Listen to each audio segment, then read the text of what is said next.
the mist on the river and the 100,000 arrows. Where intellect triumphs the might, the fierce winds of the Yangtze carry the chill the surging waves. With the atmosphere inside Zhou Yu, Command 10 was tenfold colder. Zhou Yu sat majestically in this commander's chair, as gaze ashore and the dagger, looking down at Zhuge Liang. The scouter sat and boasted, casually weighing his feather fan, windy on Admiral's heart.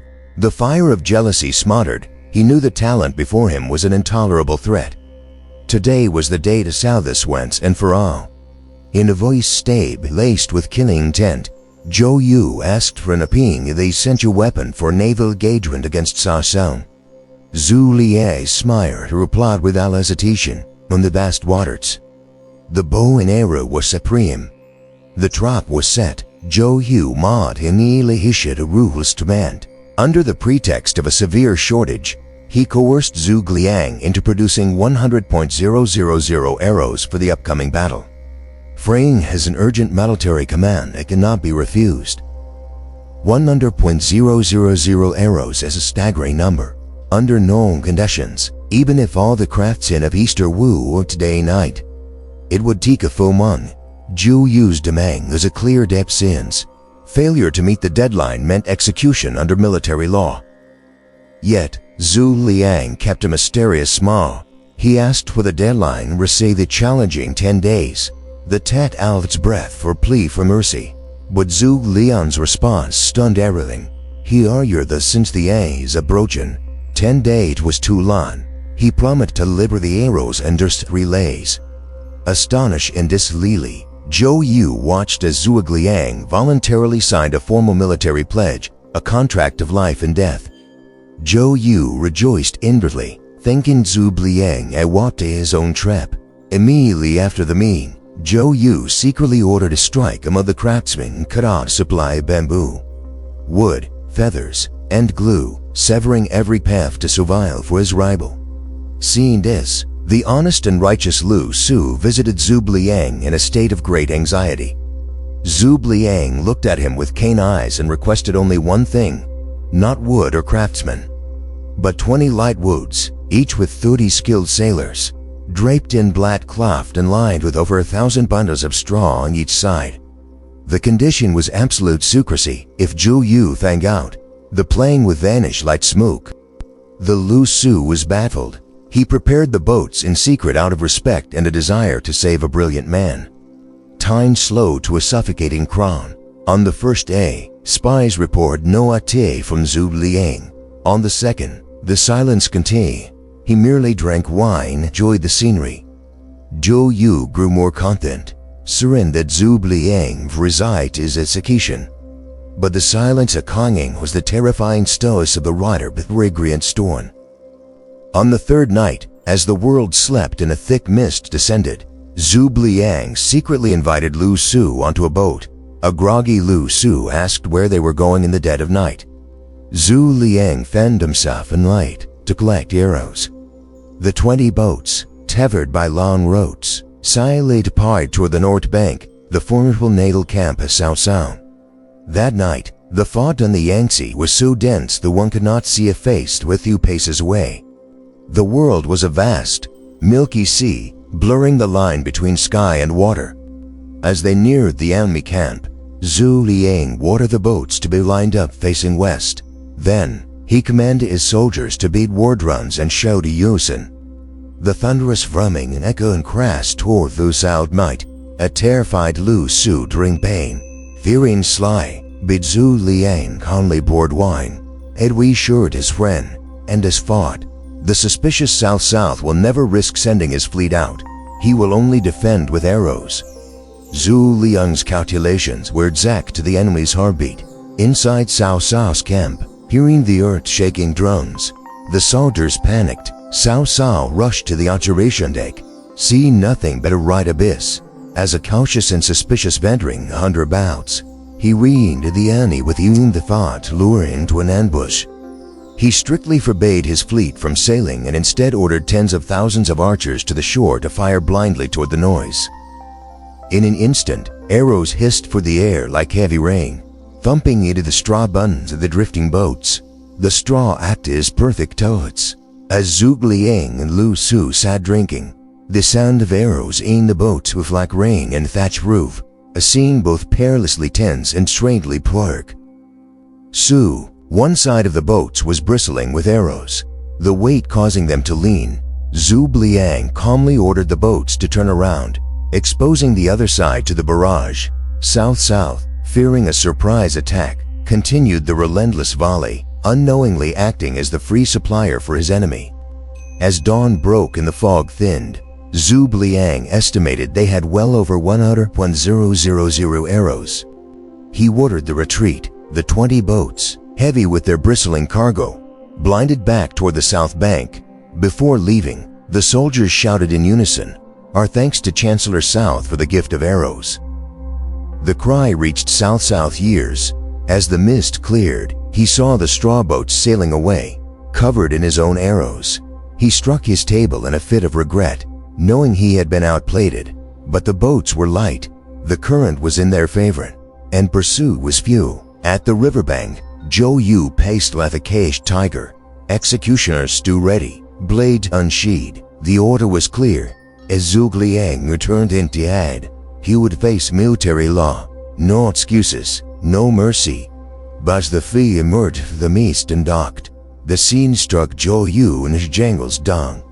20 boats stood before them like giant wooden porcupines. Every inch was bristling with arrows, bundled perfectly, row after row, as the soldiers hauled the bounty ashore. The count being 100,000, then more. Not a single arrow missing. In fact, they a surplus of thines. Liu Su stepped forward, his waist trembling as he recalled the night's events. He spoke of Liao's recall, the X-ray of fog, and how he had played Cao Cao's account like lute. Hearing this, Zhou Yu stood frozen. His face flushed from a ghostly pale to a burning crimson. A long, heavy sigh escaped him. The jealousy that had poisoned his heart was suddenly crushed by sheer, cold terror. He realized then, Zhuge Liang wasn't just a strategist. He was a master of the heavens and the earth, a man who read the yin and yang as easily as a map. That fog wasn't a stroke of luck. Liang had calculated its arrival 3 days in advance. Looking up at the sky, Zhou Yu lamented, "His divine calculations are beyond my reach. I am truly no match for him." It was a bitter admission and defeat for a man defied by pride. Though he burned to kill Liang, he had no pretext left. Swallowing his burns, he would feast on Israel. But deep in the Yontadril's eyes, a shadow grew. This was only being a match Delhi organ wheats. The legend of the Rasboats borrowing ales is more than a military victory. It was a psychological masterpiece. Zhuge Liang used the suspicion of his enemy, Cao Cao, and the pathos of his ally, Zhou Yu, to create a miracle. He didn't fight the tide, he rode. Fast forward to 2008, a different kind of fight. The mill event and two graces show the wheelie country. Touring village, hotel stays empty as ghost towns. In this gloom, Brian Chesky and the founders of Airbnb saw what others missed. They realized a financial hardship was actually an opportunity. Whores need cash, prowlers need a cheap place to crash. Instead of spending billions to build hotels, they put a brasbo, a duty to play for. They borrowed, yet a ruse of ordinary people, though empty veterans with a 1.000 error for way air the market. Chesky simply said say, using the storm of the crisis to gather resources and build a billion-dollar empire without owning a single piece of real estate. Whether on the Yangtze River or in the modern sharing economy, the lesson is the same. Wealth isn't about what you own, it's about what you can mobilize. We often complain that we lack capital, connections, or talent, but true genius isn't creating something from nothing. It's rearranging the chaos to create value. A man with empty hands can still rule the world if he knows how to borrow the wind. Here's my advice for you drained. Refrain scarcity. Don't see lack resources as wall. Seize a prompt to collaborate. If you lack money, find someone with capital but no ideas. If you lack experience, find a mentor who lacks her youthful clarity. Sharpen your intuition. Zhu Liang knew the fodder was gone. Chesky knew people needed extra income. This isn't luck, it's meticulous observation. Look up from your work. See where the wind is blowing. The power flowing. Don't crash at forces greater than you. Flow with them. Use their strength to build your own. This is weakness. It's the pinnacle of survival intelligence. If these reflections struck a chord, share your thoughts in the cons. Don't forget to like, subscribe, and share this bear. Someone out there might need this gentle nudge to stand firmer in their own life. Thank you for staying till the end. May your mind stay bright, your heart stay calm, and your wisdom be like water, gentle enough to flow, yet strong out to wear down stone. The 100,000 arrows were a start, but they were only a shield. To incinerate South massive, iron chain, fleet, Zhou Yu needed a torch. But how do you get close to a man whose middle name is paranoia? A brutal plan was etched in the shadows, the self-punishment ruse, Kona K. A play where the actor bleeds, the audience weeps, and only one man watches with a cryptic smile. That night, the beauty went a lint wail through the camp. Inside his tent, Zhou Yu paced, his face hard, to see the ood fox, Cao, good wind kite, the price ATP in flesh and blood. Enter Genoa Wang Gai, the ood tire, who had served Frito the Sambiali. With old wood, their eyes met, they understood. Wang Gai offered aid in by to lashed by any's trust. Zhou Yu bowed in silence, choking back tears. Loyalty had to bow to the grand strategy. The next morning, the war drums thundered before the assembled generals. Huan Gai staged a mutiny, shouting for surrender. Zhou Yu, feigning a towering rage, ordered his immediate execution as the generals pleaded for the old hero's life. Zhou Yu relented, replacing the death sentence with 100 strokes of the heavy cane. The air was shredded by the crack of the lash. Each strike tore through skin, spraying blood under the cold earth. By the 58th stroke, Huan Gai's back was a mess of raw, unrecognizable meat. He collapsed into a pool of his own blap. Cao's spies watched every second, convinced the alliance was crumbling. The hatred was real, but in a quiet corner, Zhuge Liang sat calmly, fanning himself. In his deep eyes, there was no horror, only a silent tribute to the ultimate sacrifice. He saw through the blight. He saw the deadly seeds of trust being planted via a mine. In the midst of the weeping, the chaos, one man made Yule still, Zhuge Liang, tucked away a dark horror, slowly wearing a signature feather fan. His face showed neither horror nor pity. Instead, deep in the dragon's eyes, there was a glimmer of profound understanding and a silent applause. He saw past the splattered blood. He knew this wasn't Zhou Yu's cruelty, Huang Gai's madness. It was a sublime psychological gambit, a masterclass where the player destroys himself to sow a singer, belly seed of prose to the enemy's mind. His faint mind was the outward confirmation, a triteless hyperpentland. Days later, as Huang Gai lay bedridden for his woes, the kind-hearted Lu Su could no longer contain his frustration. He sought out Zhuge Liang and lashed out. How could you be so cold-hearted? You watched our ally beaten half to death and didn't utter a single word to stop it. Zhuge Liang alone. Resin laugh echoed across the misty river. Oh, Lu Su, your honesty makes you far too easy. He began to dissect the play. He explained that a commander as brilliant as Zhou Yu would never brutally torture a free generation loyalist without a pre-arranged pact. One man chose to strike to show power. The other chose to bleed to fake a defection. Cao is a fax. Liang add, without real blood, without visible agony, you could never blind the eyes of his spies. Huang Gai's broken body is the bait that will light the fire of Red Cliff. Liang warned Lu Su. Do not tell Zhou Yu that I saw through this. He knew Zhou Yu's pride. To your deepest, most painful secret read like an open book by rival is a humiliation worse than death. But Lu Su, ever the honest man, stumbled under Zhou Yu's piercing gaze. He ought to dolu that at sleep. Liang knew. He knew through the first that Su fell. Upon hearing this, a cold sweat drenched Zhou Yu's neck despite the winter frost. A shiver ran down his spine. He realized that Zhuge Liang wasn't just a match for him. He was a terrifying existential threat. To face a man who can read her thoughts before it even takes shape is to enter the abyss. From that moment, Zhou Yu's obsession shifted. His vow was no longer this to defeat Cao Xin, but he lin Zhuge Liang, because in his world, the heavens were too small toward Zhu's minds. Centuries later, the battlefield shifted to the boardrooms of Detroit. In the late 70s, Chrysler was a sinking ship, drowning in debt. To save it, CEO Lee Iacocca needed everyone to bleed, unions to cut benefits, workers to take pay cuts, and the government to back a massive loan. But why would they trust a fat cat CEO?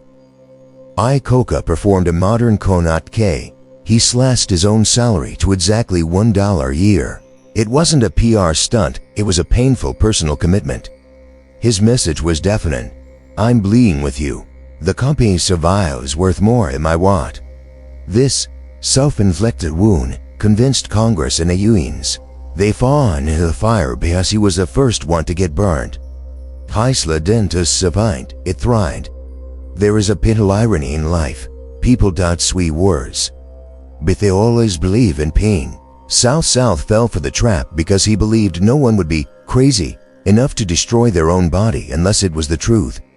In your life, there are times when explanations are useless. Only your silence, your sacrifice, and the scars you carry from adversity will serve as your ultimate proof. My parting thoughts for your journey. Don't fear the short-term loss. In career or love, sometimes you must take the hit. Accept the hardest times. Admit a fault that wasn't entirely yours. Today's loss is tomorrow's reputational capital. Wise leaders don't fight for crumbs, they fight for hearts. Sincerity is a weapon. If you want trust, show skin in the game. Don't just say you love your job. Stay late when the lights go out. Don't just say you care. Be there when they have nothing. Sacrifice as a weight that words can never carry. Observe like a hidden dragon. Life is a stage. When things seem too loud or too tragic, slow down. Don't judge with the crowd. Look into the eyes of the players to see the motive. Understanding this will shield you from the world's traps. If these words made you pause and reflect, leave a comment below, like, subscribe, and share. Someone out there might need this gentle nudge to keep walking. Stay bright, stay calm, be soft enough to flow, but strong enough to endure the lash. Sweeping dry leaves toward the south, standing atop the mountain peak to observe the battlefield, Zhou Yu gazed toward the northern shore, where tens of thousands of South worships stood packed together like a colossal floating fortress. Their banners so dense they blotted out the very sun. An indescribable pride swelled in the Yondano, a ruse he had meticulously crafted, the sowing of discord, the execution of enemy generals, and the brutal self-punishment tactic had succeeded flawlessly. Now, only a single spark was needed to turn South's entire empire into ash. But he immersed himself in this triumph. A sudden, powerful gust swept in. The great commander's banner of Wu snapped violently in the wind, striking Zhou Yu square in the face. The wind was icy, blowing sharply from the northwest for the southeast, and that instant, it was as if a bolt of lightning had struck him. He froze. His complexion turned from a healthy glow to a ghostly pale, his eyes widening in pale horror as he stared into the direction of the wind. Choked cry died in his throat as Zhou Yu stumbled and collapsed. A spray of fresh blood erupting from his mouth. Panic-stricken officers rushed to kill him back to his tent. With the ammo's condition deteriorated with terrifying speed, the finest physician was stunned, yet they all shook their heads in helplessness. They did not realize that Zhou Yu's ailment was a sickness of a soul, a profound terror born from his absolute impotence against the laws of nature. He had fallen ill because he suddenly remembered this was winter. The season, the relentless northwest wind. He launched the fire attack now. The gale would blow the flames directly back onto his own fleet. To bring Cao Xin, he required a southeast wind. But such a wind in the dead of winter was an act against heaven itself, a total impossibility. In this hour of crisis, a desperate Lu Su sought out Zhuge Liang. Upon hearing of the symptoms, Liang merely smiled, fanning himself calmly, and claimed that he alone held the cure for the amiral's malady. Entering the tent, he found the once brilliant commander bedridden, his face sallow and his breath shallowed. Liang asked the attendants to withdraw, leaned in close to take the pulse, and then took a brush to write 16 characters to defeat South Sound. "You must use fire. Everything's ready, but the east wind is missing." When Zhou Yu read those words, he was struck with overwhelming shock. Breaking into a profuse cold sweat, he realized that his deepest pulse and his greatest fear had been seen through to the very marrow of his bones by this man. Realizing he could hide nothing, Zhou Yu struggled to sit up and bowed deeply, pleading if Liang had any remedy for this heaven-defying ailment. Liang calmly replied he had once met a mystic who bestowed upon ancient texts commanding the weather. He requested the Yammer to build a 7-star altar on Nampi Mountain, where Yu personally performed the rites to bow the southeast wind for 3 days and 3 nights. To Zhou Yu, it was like a drowning man catching lifeline. He immediately ordered the construction. The altar rose 3 tiers high. The top tier bore 28 bands representing the constellations. The Mu 64 yellow bands the hexagrams of the I Ching. In the bime was guarded by water in ritual gar. The entire mountain became sea bared, son, mystical, and seemingly the very intersection horth and hin. On the designated day, Zhuge Liang purified himself, donned dust rule, and ascended the altar with loosened hair and bare feet. For the first 2 days, the sky remained leading, and the northwest wind continued its bone-chilling howl.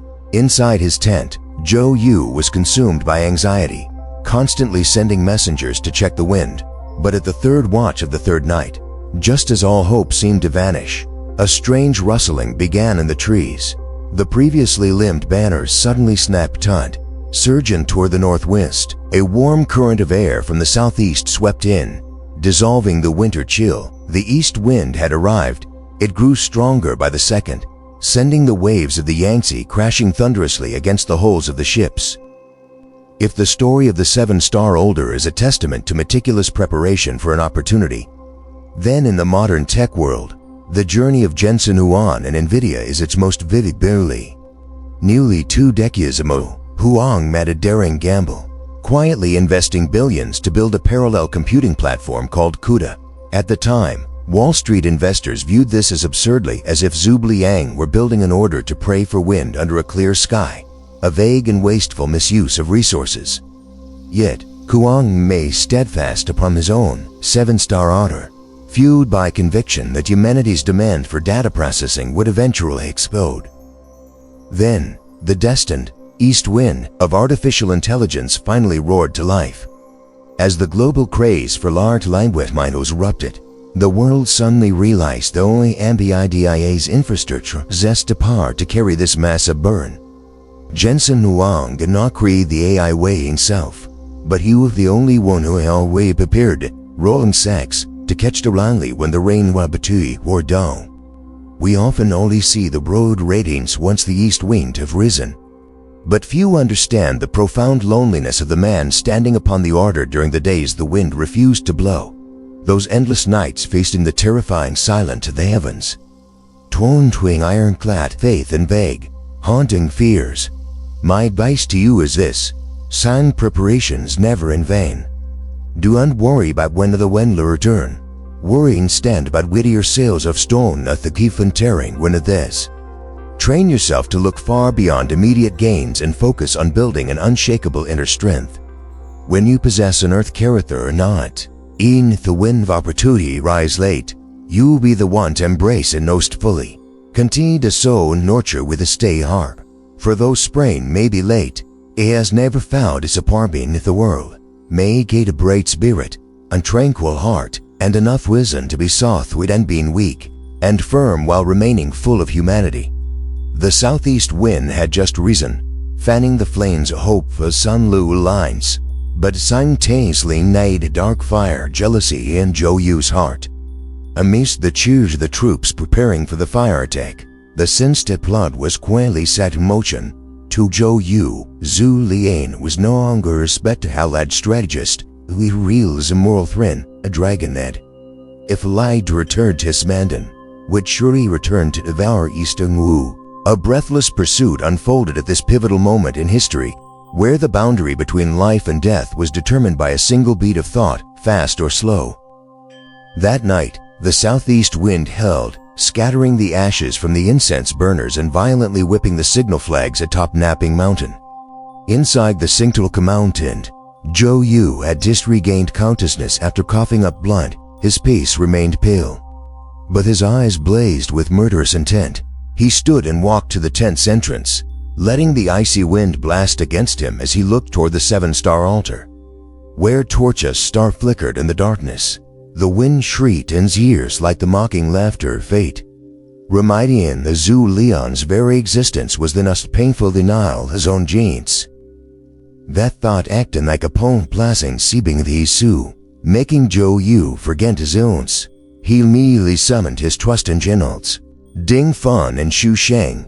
The admiral's voice was cold and decisive, like a blade striking a table. He ordered them to lead 500 executioners to the seven-star altar at once. The command was breathed at brew, no questions, no excuses. Bid Zhuge Liang on sight and bring his ab back to claim the reward. In Zhou Yu's calculation, Liang was currently preoccupied with his rituals on the high altar, surely never expecting a backstab from his own ally. Ding Feng and Xu Sheng led their troops like a dark whirlwind toward Nampi Mountain. They charted the steps of the altar with fierce momentum, weapons drawn array to stain the sacred ground of the blood the Shu Spadkist. However, as they reached the highest tier, a shouting sab stopped them in their tracks. The altar remained majestic, smoke still rising from Iran's burr, but the figure in the Balgu robe had vanished completely. A trembling guard stammered that the moment the wind rose, the master had packed his things and descended the mountain. The two generals looked at each other, breaking into a cold sweat, just as their horses swept at the water's edge of the riverbank. Ding Feng spotted a small boat gliding across the waves in the distance. At the prow stood a familiar figure, robes fluttering in the wind. His demeanor as calm and relaxed as if he were on a leisure cruise rather than escaping for his life. Ding Feng roared for the boat to slide, claiming the Ima invited him back to discuss military affairs. However, Zhuge Liang laughed loudly, replying he knew the Emperor would not tolerate had arranged for Zhao Yun to mean long ago. The name, Zhao Yun, struck the Wu soldiers like a thunderbolt. From the cabin stepped the majestic, imposing Zhao Zilong of Chunshan. Xu Sheng was about to order a fierce pursuit, but Zhao Yun, without a word, drew his bow and notched an arrow. The arrow whistled through air at terrifying speed, thudding into the mastering Xu Sheng's boat. The rope snapped instantly, and the massive sail loped onto a deck in Qian Keep. It was one shot, a steady message if they dared take nor stick. The next arrow found the leader's throat. Zhuge Liang stood on his boat, watching the wood troops struggle in confusion with a gentle smile. His vessel, catching the east wind, sailed swiftly away, leaving behind the absolute helplessness and fury of the enemy generals. When Ding Feng and Xu Sheng returned dejectedly to report, Zhou Yu heard how Liang escaped with Zhao Yun's protection.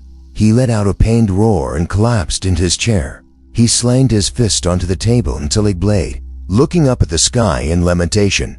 This was the agony of trampled pride. Zhou Yu realized that throughout this entire battle of wits, he thought he was the player moving the pieces, but in reality, he was the pawn in Zhuge Liang's hands. The sensation of always being one beat behind in thought, of always being the runner-up in the race of intellect, was a brutal torture for a man as prized Zhou Yu. In the cutthroat world of business, Zhuge Liang's escape reminds us of the legendary investment style of billionaire Li Ka-shing. He's famous for his golden rule: never try to eat the very last bite of the cake. A prime example occurred in 2017, when the Hong Kong real estate market was at its dazzling peak.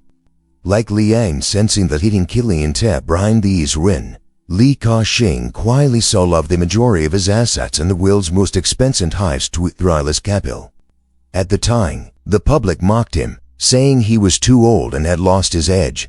But shortly after, the market became violently volatile, and prices plummeted uncontrollably. Those greedy enough to stay until the last minute found themselves trapped in devalued assets. Struggling in despair like the sail-less Wu troops, only then did people tip their hats to the Superman's vision. He had prepared his own Zhou Liang boat where the skies were stew clear. The lesson here is, know how to win is talent, but know how to retreat safely while the peak of Loi's master-level wisdom. Landscape evokes a profound philosophy, the fragile interest-based relationships, well they hear a calling. Their friends, whence the end is near to fear, they instantly become foes. My advice to you, always remember the rule preparing nor to say exit. Never bet your entire life and future in the hands of others. Always maintain independence in your finances, skills, or private networks. That's your own, Zhou Liang. Secondly, learn to read the timing. Do not hesitate on nostalgia for past glory. Delay can sometimes cost you your entire career. Make you a bright spirit and tranquil heart, and enough wisdom to be soft without being weak, and form what remains of humanity. After the fires of Red Cliff incinerated South's 800,000 troops, the three kingdoms entered their most brutal phase, the scramble for territory. Though defeated, Cao still had claws. He left the renowned General Cao Ren to go on Nanjun, a strategic choke point of the Jing province. Zhou Yu, as the chief architect of the great victory, naturally viewed Nanjun as a trophy array in Eastern Wu's pocket. Carrying the soaring momentum of a victor, he was determined to pull out the thorn that was Cao Ren and expand his borders. Yet, on the great chessboard of the realm, the best player is not the one who deploys troops most aggressively, but the one who knows how to wait until two tigers have torn each other to exhaustion, then calmly sits hard to cast a net. In the spring of the 14th year Jinan, the smoke of war shrouded Nanjun. Zhou Yu led the mighty Wu army in a relentless siege, but Cao Ren defended with unbreakable fortitude. The two sides fought over every inch of ground, rivers of blood flowed, and corpses plowed up blood mountains. During a fierce assault, as Zhou Yu was engrossed in command, a wind-shearing arrow plunged down like a bolt of death, burying itself deep in his left side. It was a poison-tipped arrow with immense potency. The wound swelled, causing bone-piercing agony that left the brilliant general bedridden. Yet, Zhou Yu possessed a will of iron. Upon hearing that Cao Ren was sending troops to curse and provoke him daily, his blood boiled with renewed fury. He knew that if the commander fell, the army's morale would shatter. Grinding his teeth against the excruciating pain, Zhou Yu plied the feigned death with his generals. He warned the troops to mourn, their cries echoing crest the river. The news of Zhou Yu's death reached Cao Ren, who smugly believed this was a once-in-a-lifetime opportunity. That night, Cao Ren led his entire elite force to raid the Wu camp. Unexpectedly, as Cao's troops entered the camp, a cannon blasted, and Wu soldiers surged out from all sides like a bursting dam. Zhou Yu suddenly appeared in the four-horse chariot, commanding with majestic authority. Cao's army was struck with terror. Cao Ren suffered a crushing defeat and fled desperately northward with his remnants. Watching Cao's scattered troops flee into the distance, Zhou Yu looked up at the sky and laughed heartily. He had won. He had gambled with his own life and achieved a glorious victory. Nanjun was now like an undefended city, a ripe fruit just waiting to be plucked. The price was blood and tears, but to Zhou Yu, it was worth it to cement his status as the premier general of the realm. Without hesitation, he ordered the Grand Army to advance directly into Nanjun. In his mind, a magnificent scene painted itself, standing on the city gate tower, drinking celebratory wine and plotting the complete annexation of Jing province. Yet, life has cruel twists that no fortune teller can foresee. As Zhou Yu's army approached the city walls, a strange silence enveloped the air. The gates were shut tight, the drawbridge raised high. There were no signs of South remnants on the ramparts, nor the usual panic of a leaderless city. Instead, rows of sentries stood in solemn formation, their spears gleaming, and fluttering from the highest flagpole was neither the banner of Eastern Wu nor the flag of South-South, but a massive flag embroidered with the character Lu. From the gate tower stepped a general, Zhou Yun, standing high above. He clasped his hands and called down in a tone that was at once respectful and chillingly sarcastic. He claimed that Prime Minister Zhuge Liang knew the admiral had labored hard to defeat Cao Ran and feared he wouldn't have time to take over the city. So he had sent Zhou Yun to, take it. Zhou Yun instantly recounted that while Zhou Yu and Cao Ren were busy slaughtering each other outside the camp, Liang had used the military tally Cao Ren left behind to trick the garrison into opening the gates, capturing Nanjun smoothly without spending a single arrow or bullet. Every word from Zhou Yun struck Zhou Yu's chest like a sledgehammer. He sat frozen on his horse. All that horrific sacrifice, all that intelligence, blood, and sweat ultimately just paved the way for Liu Bei and Zhuge Liang to casually strewing a wreath of endless. The thing the Bang used, a Bang turned into a bubble in Nao's hands, filled Zhou Yu with ultimate resentment. A volcanic fury erupted, mixing with the lingering poison in his system to create a toxic shock that ravaged his internal organs. He let out a heart-rending scream of agony. The wound on his left side burst open, spraying fresh blood red across his battle robe. He stumbled and fell from his horse, unconscious. In the modern tech world, the story of snatching success in Nanjun finds its echo in the computer operating system wars of the AIDS. Xerox PARC is the brilliant and pitiful Zhou Yu of this tale. They were the first to pour money and effort into researching creating the graphical user interface, Wei, and the computer mouse, the core technologies of the digital Nanjun. They fought hard against technical limitations to capture the sea. The ones who actually stepped in to take over the citadel and plank the victory flag were Steve Jobs, Apple, and Bill Gates, Microsoft. Apple saw the potential of this technology during a visit to Xerox. They borrowed the military tele, the idea, and refined it into the commercialized Macintosh. Microsoft later did the same with Windows. Xerox, despite being the pioneer who shed blood on the research battlefield, ultimately watched bitterly as others build billion-dollar empires on the foundation of their achievements. Exactly like Zhou Yu watching Zhou Yun stand in the city gate tower. Advice from this story: in your career journey, the most important thing is to always have an endgame mindset. Before starting a difficult project, ask yourself, after I win, who will benefit and how do I ensure I hold onto the fruits of that victory? Secondly, be wary of those standing on the sidelines. When you are competing fiercely with a direct rival, do not forget there are still fishermen quietly observing. And finally, if you unfortunately fall into Zhou Yu's situation, learn to let go of anger, for letting resentment kill you is the ultimate, permanent failure. After the bitter defeat in Nanjun, Zhou Yu harbored a bone-deep hatred for Zhuge Liang. He shifted his tactics toward a more insidious political move, targeting the emotional weaknesses and safety of the enemy's leader. Seizing the moment after Liu Bei's wife passed away, Zhou Yu conspired with Sun Quan to use his sister, Sun Shangshang, a woman of peerless beauty and fiery spirit, as bait, under the guise of a marriage alliance to strengthen their bond. The real intent was to lure Liu Bei to Eastern Hu, seize him as a hostage, and trade him for Jing province. This was the sugar-coated blade strategy, a sweet trap that Zhou Yu was certain Liu Bei could not resist. News of Eastern Hu's marriage proposal flew back to Jing province, sending the court into a frenzy. To Liu Bei, this felt more like a thunderbolt of doom than a joyful announcement. He understood perfectly that Eastern Wu was a tiger's den and Zhou Yu was a man thirsting for his life.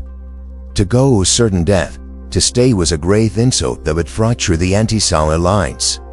Yet, Zhuge Liang remained eerily calm, reading Zhou Yu's heart like an open book. Before departure, Liang handed Zhou Yun 3 silk pouches, with strict instructions: open these in war whenever you face a crisis, for they contain the wisdom to save you. The moment they touched down in Nanshu, Zhou Yun opened the first sealed pouch. Following the instructions, he didn't take Liu Bei to Sun Quan immediately. Instead, he had the soldiers parade magnificent wagons through the streets, loudly proclaimed the imperial one had arrived the wed. Simultaneously, he advised Liu Bei, who was old Zhou, a man deeply respected by Liu Wu, Sun Quan's mother. The news spread like wildfire until it reached Lady Wu herself. She was livid upon learning that her son and Zhou Yu dared to use her daughter as a political pawn without her consent.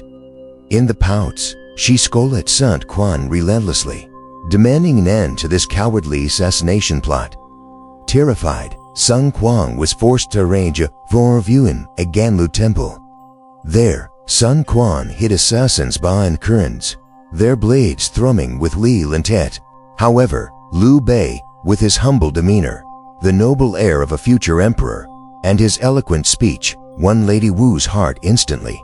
She nodded in admiration, explaining, "This is truly a worthy son-in-law." With Sun Quan's assassination plot forwarded by his own mother, Zhou Yu had to swallow the bitter pill and watch as his fraudulent rules turned into a grand, boisterous wedding that echoed across all the Eastern Wu. Seeing the killing plot fail, Zhou Yu switched to a far more sinister scheme. Using luxury to erode the hero dwell. He urged Sun Quan to shower Liu Bei with endless gold, jewels, beautiful women, and enchanting music, hoping he would drown opulence and forget Jing plots his growing ambition. Indeed, Liu Bei began to sound this light of ease, neglecting his duties for his beautiful young wood. As the year-end approached and his lord remained lost in this dream, Zhao Yun in the second stealth pouch, he rushed him with a panicked report. Cao Cao's leading a massive army to avenge Red Cliff. Jing province is in peril. My lord, we must return at once. Liu Bei snapped out this trance.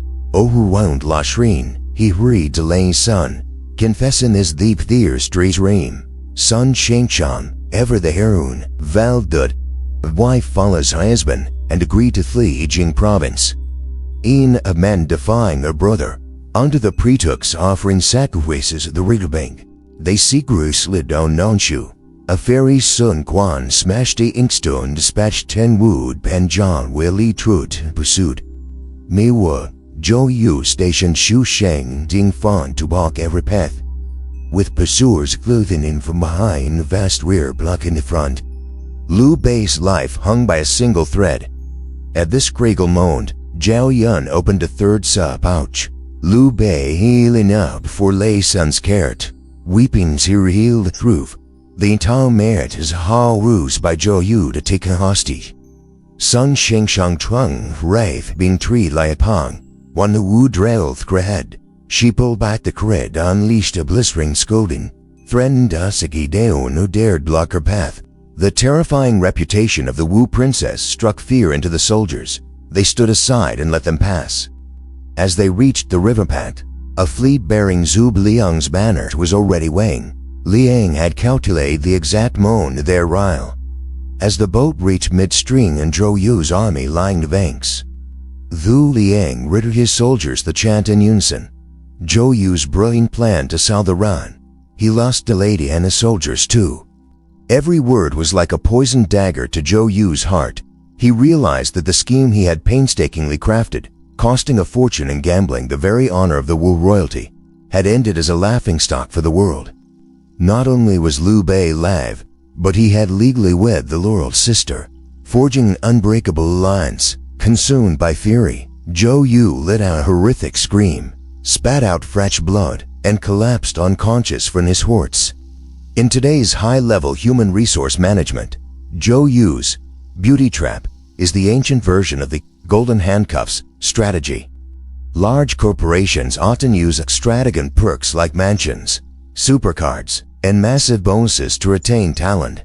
Their goal is identical to Zhou Yu's: to create a comfort zone so plush that the talented individual no longer desires or dares to leave for a startup or competitor.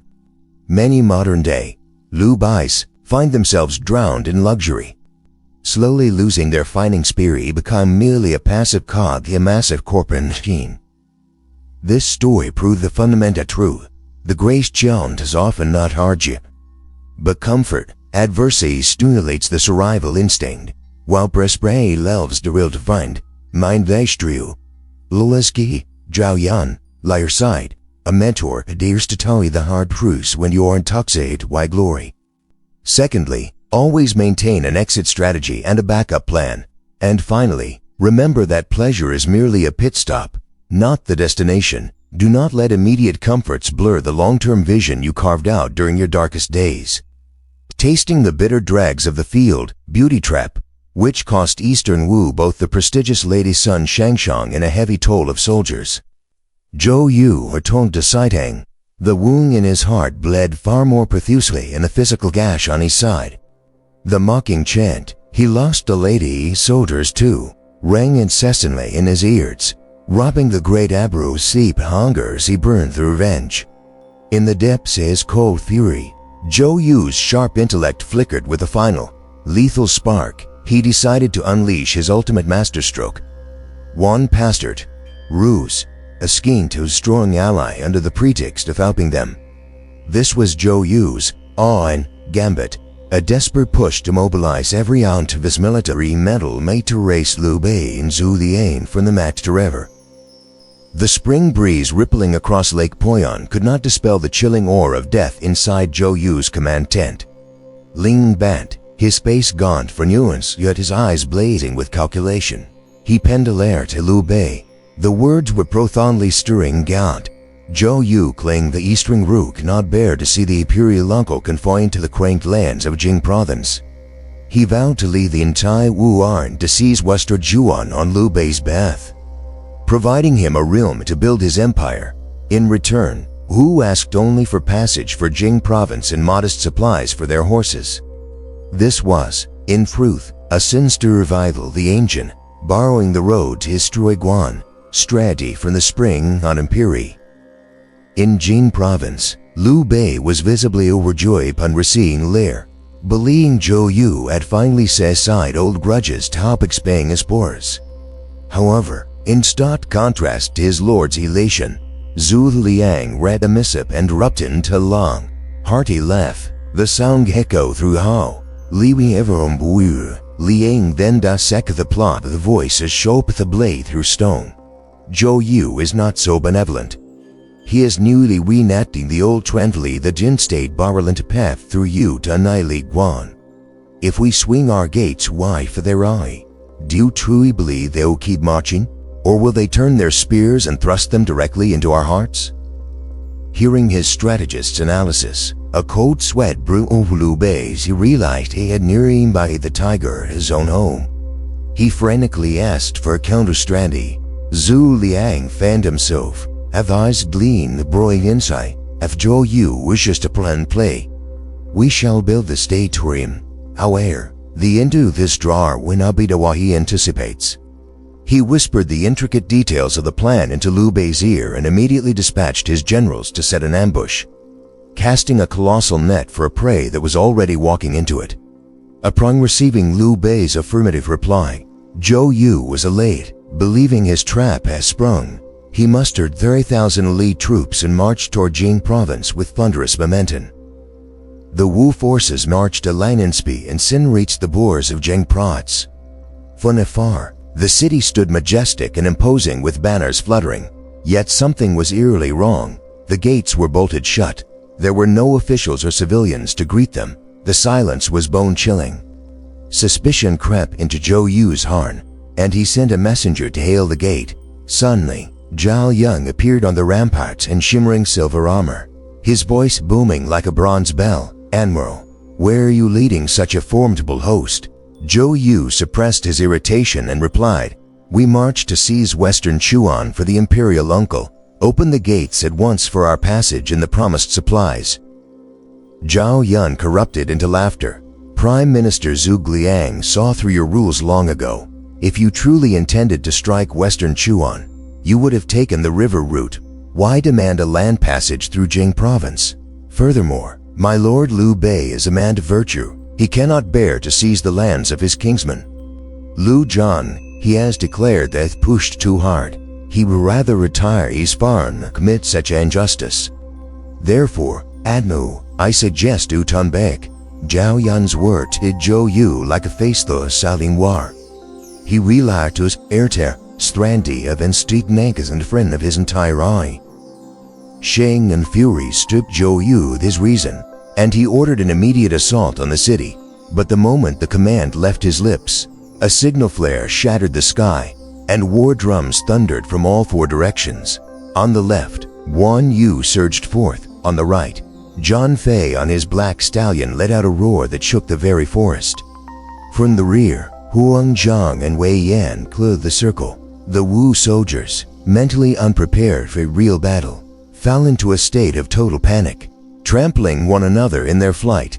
Watching the chaos from his horse, Zhou Yu felt a searing pain in his soul. He saw himself as a proud wild beast that had walked straight into a cage. The door held open by the master hunter, Zhuge Liang. Zhou Yu realized the devastating truth: he would never defeat Zhuge Liang. Every time he devised a brilliant scheme, Liang was already there, waiting with a counter move one level higher. A sense of utter helplessness flooded his mind, which, combined with his unhealed wound in this new eruption of rage, unleashed a storm that ravaged his body. Zhou Yu let out a pained, desperate cry. Fresh blood erupted from his mouth, staining his battle armor and the mane of his horse crimson. He collapsed to the ground, unconscious amidst the enemy's encirclement. The battle ended not with a physical slaughter, but with the total spiritual animation of one of the Three Kingdoms' most brilliant commanders. Zhou Yu's borrowed road Zhou finds its tragic echo in the collapse of the Toy Empire Toys R Us. When they besought it to partner with Enzum, the e-commerce giant appears a gallant savior, offering a 10-year exclusive contract. The Tui giant believed he had found a brilliant shortcut to Han Dynasty around the hassle of billion-dollar for Zhou, much like Liu Bei believed in Zhou Yu would conquer Western Chuan for him. However, Enzum used that time to harvest customer data and master the market, eventually suffocating its former partner. Toys R Us in bankruptcy, evicting to Nai in Hitchin Rai and Zoenos Row. Reflecting on Zhou Yu's defeat in the fall of Toys R Us, we were blood by lesson on Tommy. When you accept a ride in someone else's car, you accept that they can drop you off anywhere. The convenience a partner offers is often the anesthetic that paralyzes your defenses. My advice to you is someone offers to handle the core tasks that deter your survival. Exercise extreme caution. Never hand over the keys to your home entirely. Learn to walk on your own 2 feet, though it may be slow and painful. Every step is a testament to growth and independence. After the humiliating defeat at the walls of Jane Province, Zhou Yu was forced to lead his remnants in a retreat to Badan. Successive failures, from Nanjun to the marriage Baban, and now the disastrous raid of the Yangi struggle, had done mortal blows to the pride of the great Admiral Easter Wu. His old area wound, barely healed, now swelled with fresh fury, tormenting his body in delirious fears. Yet, this physical pain paled in comparison to the humiliation in his soul as he realized he was trapped, surrounded on all sides by the dragon's net that Zhuge Liang had meticulously cast. Caught in a dilemma with army morale wavering, a messenger from Jing Province suddenly appeared, bearing a letter from Kunming. Zhou Yu could never have imagined that what he was about to hold was not a standard diplomatic document, but the sharpest invisible blade, forged from words, destined to end the life of the brightest star in the Jiangdown sky. A letter to provoke a general to his death, a brutal farewell from one who understands best. The night wind of Badong Hao, carrying the bone-chilling cove of the Yangtze River deep into the Miro. Inside the central command tent, flickering candlelight illuminated Zhou Yu's guard, Salar Fats, the once Gaon and Kaosman Jones now Nahao Shine. Veteran, hollow-rending coughs echoed periodically, blending with the roaring waves outside like war drums urging tragic end. The Wu officer Stu Rang bowed heads and sighs, Ori Moing shrugged the entire kin. At that moment, a Gaul reported the arrival of a letter from Zhuge Liang. Hearing that name, Zhou Yu's doe eyes suddenly flared a fierce light, a strange mixture of hatred and curiosity. He strode to sit up, his trembling hand reaching for the letter. He wanted to know what his lifelong nemesis had to say at this hour. Was it mockery? A peace offer? Or a new stratagem? Reading his tea, Zhou Yu tore open the envelope and spread the elegant paper before him.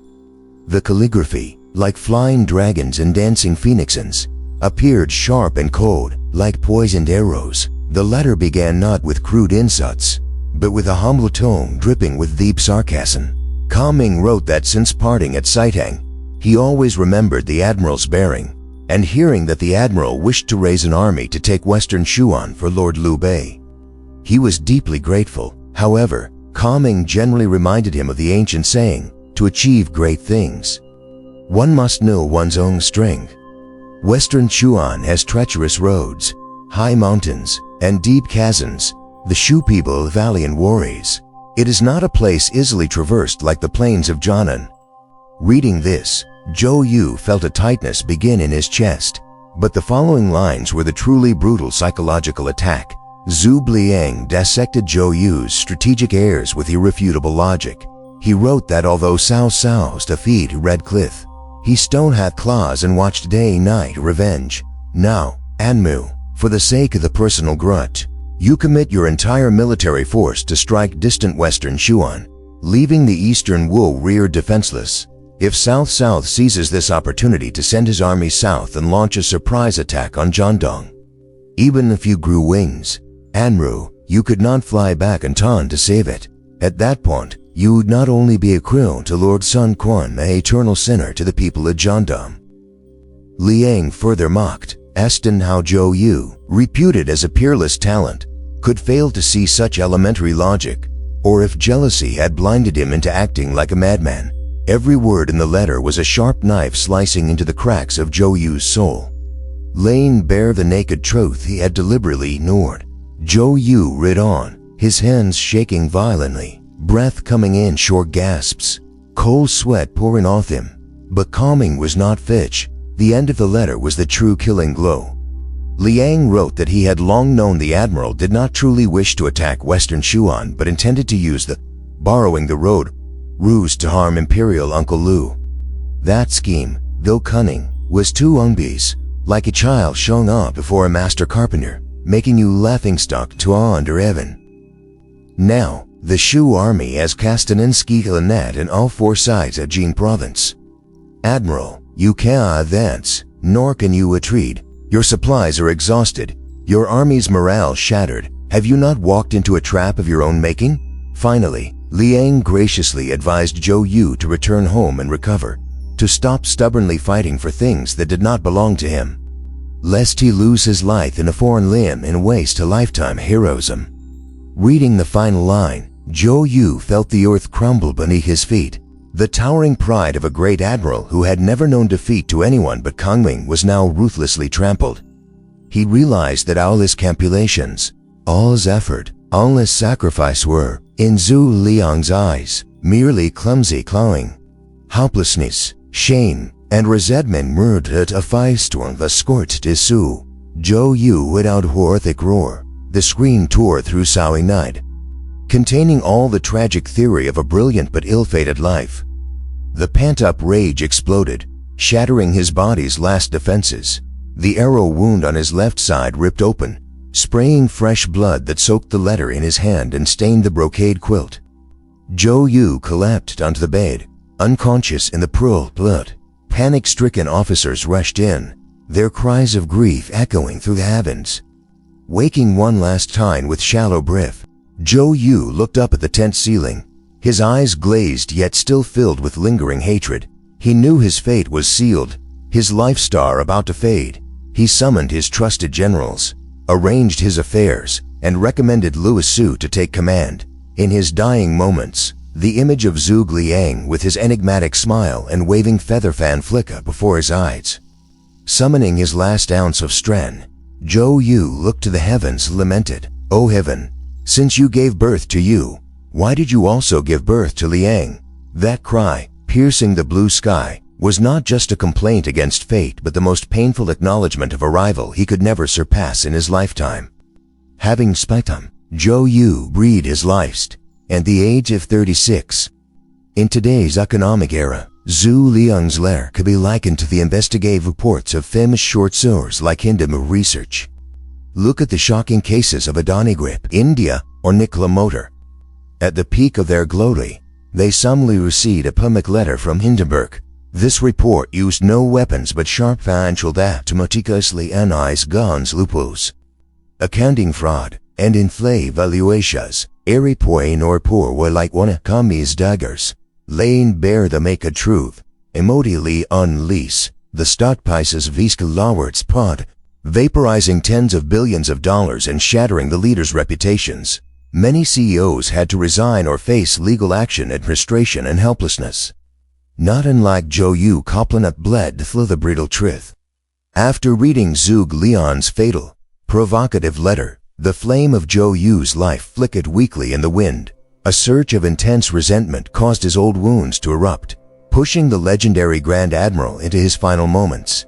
Yet, as the boundary between life and death began to blur, his petty anger seemed to dissolve, replaced by a vast, melancholic sense of destiny. Lying on his sickbay facing the void, Zhou Yu no longer saw an enemy. He saw only the cruel irony of the Creator. His final lament was not merely a deathbed confession, but a profound question cast toward the heavens, an echo through lane the stored the sauce of generations to come. That night Bakao, it seemed as if heavenly heard themselves grill the hero's fate. Dark clouds swirl, masking the moon, leading only a few scared stars to believe freely that's the deep abyss of the sky. Inside the central command tent, the air was thick with the scent of urban medicine in the heavy shroud of impending death.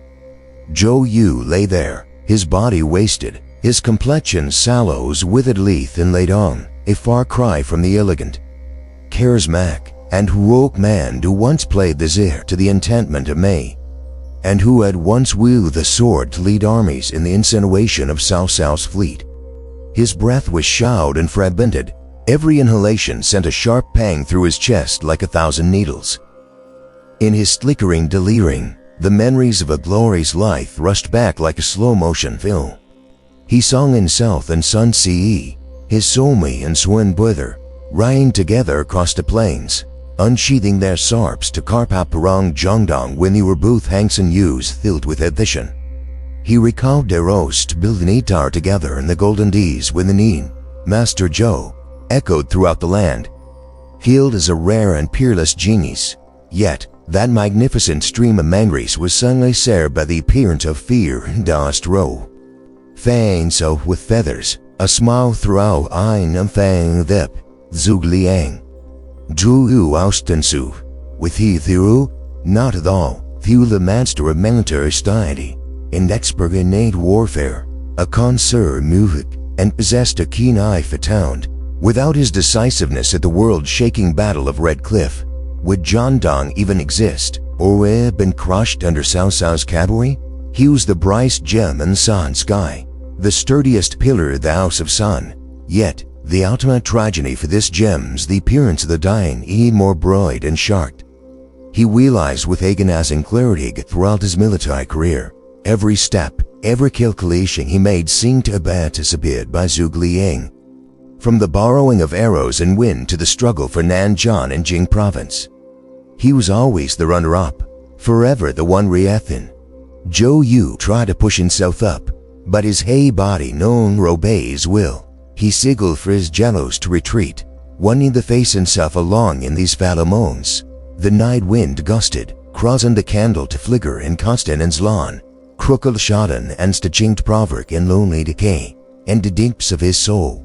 Zhou Yu began a silent dialogue with the heavens. He wondered why the Creator had bestowed upon him such extraordinary talent, superior intellect, handsome features, and high status, only to force into the same areas God defined, Zhuge Liang. Without comment, Zhou Yu would undoubtedly have been the realm's premier strategist. The presence of Kongming had transformed him from the protagonist of an epic into a supporting character, a mere background for Nair's brilliance.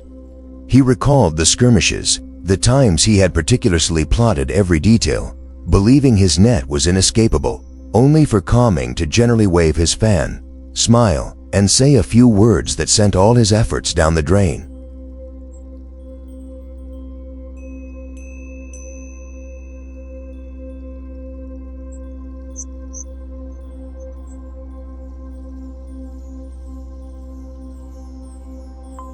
Divine mandate that Kongming seemed to hold. Zhou Yu knew his time had run out. He looked at his Liu generals, Lu Su and Lu Meng, standing nearby and sighed tears, seeing the wreath Baosa the Kafun by the future Easter Wu that's navigate. He whined let to continue thine, to test his wince against Zhuge Liang one more time fairground.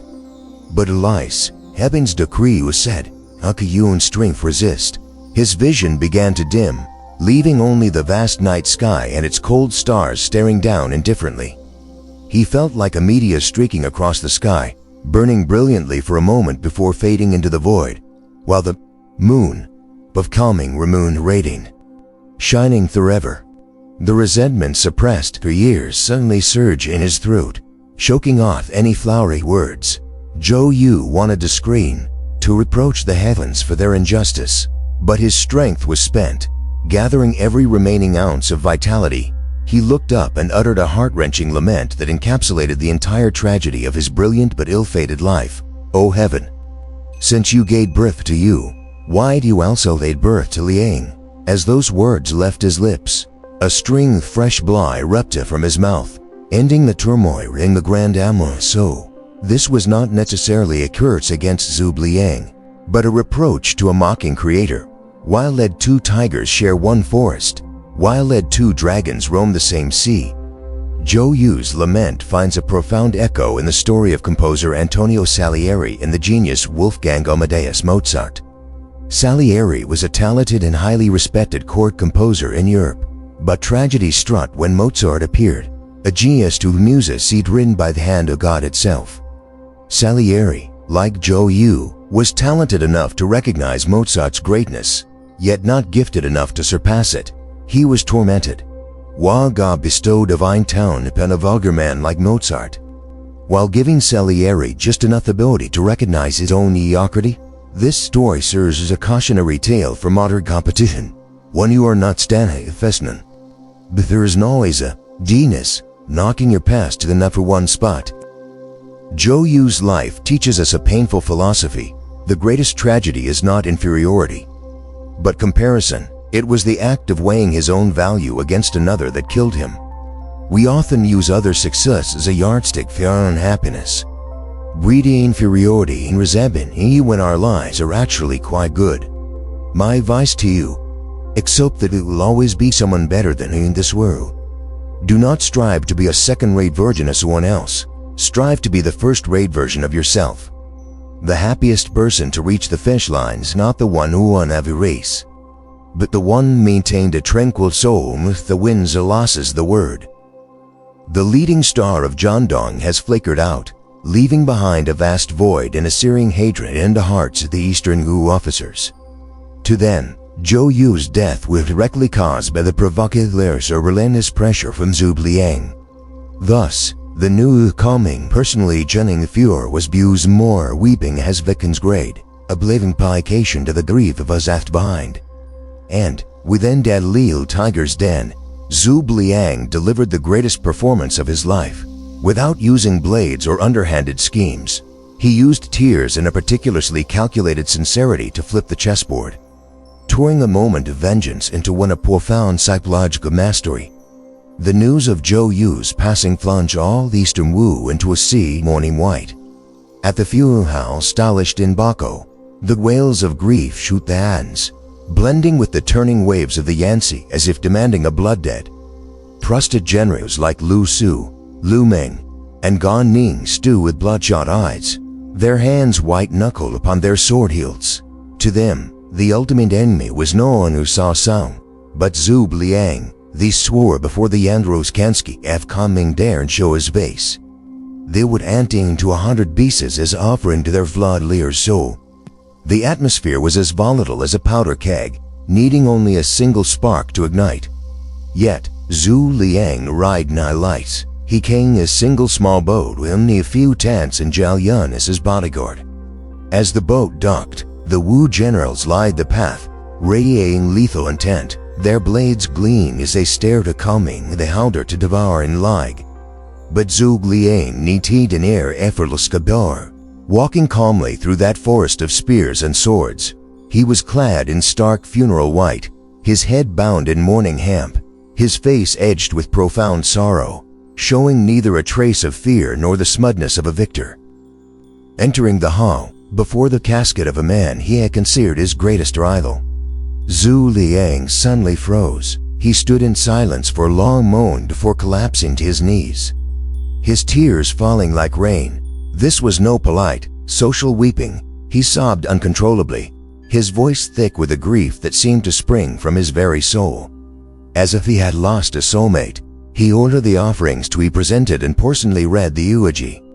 His voice rose and fell, at times agonizingly sorrowful, and others grained and heroic, echoing throughout the hall. He spoke not of grudges or schemes, but only of Zhou Yu's peerless talent and the legendary victory at Red Cliff that saved the realm. He praised Zhou Yu as a hero for the ages, a master of both the pen and the sword, elegant and refined. Every word of the eulogy acted like a drill, boring deep into the hearts of the audience. When he reached the line, "Iles, Gongjin," Zhuge Liang struck his head against the ground, wailing in agony, his entire body trembling with a sorrow so intense he nearly fainted and had to be supported to stand. Witnessing this, the Wu officers shifted from absolute fury to stunned bewilderment. They saw a completely different Zhuge Liang, not a cold-blooded enemy, but a man of profound loyalty and deep emotion. They began to whisper among themselves, "It seems the Anro was the petty one all along." Envying this man, how could Kamin be evil when he weeps with such sincerity? The hands that had gripped sword hilts slowly relaxed. The hatred in their eyes dissipated, replaced by touched hearts and newfound respect. Even Lu Su, who understood the complexity of their relationship better than anyone, could not hold back his tears. He thought to himself that Kamin was truly a man of virtue, and that Zhou Yu had been too stubborn and narrow-minded in life, bringing about his own wasteful end. The eulogy and those tears achieved the impossible, washing away a blood-soaked grudge in the time it took an incense stick to burn. But looking deeper, this was the pinnacle of psychological manipulation and cold strategic thinking. Liang knew better than anyone that with Zhou Yu gone, the Sun-Lu alliance was teetering on the edge of collapse. If Wu turned to South-South out of vengeance, Liu Bei's grand ambition would crumble. Therefore, he had to attend the funeral, and he had to play the role and a grieving friend to perfection. While a fraction of his tears might have been genuine pity for a fallen talent, the other 9/10 were a potent weapon. He wept for Zhou Yu, but in truth, he was weeping for the safety of Jing province. He wept to win the hearts of the Wu people and to solidify the anti-Sa alliance. Here's the death of his rival to serve his own size rival. A wing living's difficult or not, but I'll nur the world or the corpse of Tan man. Only Zhuge Liang could achieve such a feat. When the ceremony concluded, Liang left Wu safely, escorted with great respect by Lu Su and the generals. His small boat sailed back to Jing province, carrying a brilliant diplomatic victory achieved without spending a single arrow or bullet. Kong Ning's funeral visit is a classic lesson in soft power and the art of crisis brand management. Look at how major CEOs behaved when a competitor passes away. When Steve Jobs died, Bill Gates and the leaders of Google and Samsung offered the highest praise. This wasn't just politeness, it was a way to soothe the competitor's fan base, showcase their corporate culture, and de-escalate competitive tension in the public eye. Knowing how to bow for a rival's grief is the smartest way to elevate your own standing. Reflecting on Zhuge Liang's actions raise a question: must sincerity be separate than calculation? Sometimes, maturity is knowing how to suppress true feelings to display the necessary emotions for the greater good. My advice to you, in any conflict, never back your gun into a dead end. Even when you'd won, leave them a way out. A bit of dignity. Learn to use empathy as a weapon. When you're hated or misunderstood, don't try to explain with dry logic. Touch their emotions. Once the heart is open, the mind will naturally listen. The velvet curtains of the Three Kingdoms history have drawn to a close. Yet the echoes of a classic confrontation between Zhou Yu and Zhuge Liang resonate forever in the minds of posterity of those tragic epics ever too. Looking back on this entire journey, blood and tears, for the ethereal mists of the Yangtze during bold and heroes, to the freed safety Shurin and Siri Red Cliff, had fallen to a hard run to Vimen Tobacco. We suddenly realized that this is not merely a tale of victory or defeat between two factions. It is stunning yet cruel portraying the contrast between two extremes of the Young edition. Zhou Yu represents the bright individual whose uneven spirit burns too fiercely, like a flame that blazes magnificently. Only it can seem sailed in the ashes of jealousy and perfectionism. In contrast, Zhuge Liang embodies profound wisdom and discerns right, knowing when to be soft and when to be firm, when to advance and when to retreat, to endure amidst the ever-changing tides of life. This story ends not for us to judge who was right or wrong, superior or inferior, but for each us to reflect upon ourselves. Perhaps, in the depths of our souls, there exists a part of Zhou Yu and a part of Coming. There will be times when we feel helpless and resentful toward those more talented than ourselves, feeling as though the Creator is mocking us when our efforts go unrewarded. In those moments, please remember the end of Master Zhou and learn to let go. Do not let comparison kill your joy of lean. Do not let an oversight you become the poison that destroys your soul. Learn to turn your rival into teachers and adversity into a forge. Maintain a tranquil and free spirit amidst all the winds, losses, gains, and toils of life. For the greatest victory is not conquering an enemy, but conquering the narrow-mindedness within your own heart to live a life of generosity and purpose. Our journey exploring the profound strategies and life lessons for the Zhuge Liang confrontation draws to a temporary close here. I deeply appreciate and grateful for the precious time you spent accompanying me, listening and reflecting through every word and every rive in farm history. Your patience and support are my greatest sources of motivation. If these stories have offered you a fresh perspective, a moment of peace, or a valuable lesson to apply to your life, please don't hesitate to leave a comment sharing your thoughts. A like, a subscription, and sharing this video with your kindred spirits would be the most wonderful way for us to spread these noble values of knowledge together. And don't be in a hurry to leave, for the channel still has many other captivating videos waiting for you. From Cao Cao's art of leadership and Simi's mastery of patience to untold secrets of the three kingdoms. Click on the next reel on your screen so we can once again immerse ourselves in the endless flow of history and wisdom. Once again, thank you for staying till this final moment.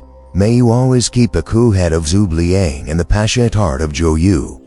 Yet knew I'd harm us and to live a life of peace. Courage and profound team A. Goodbye, and I'll see you in the next stories.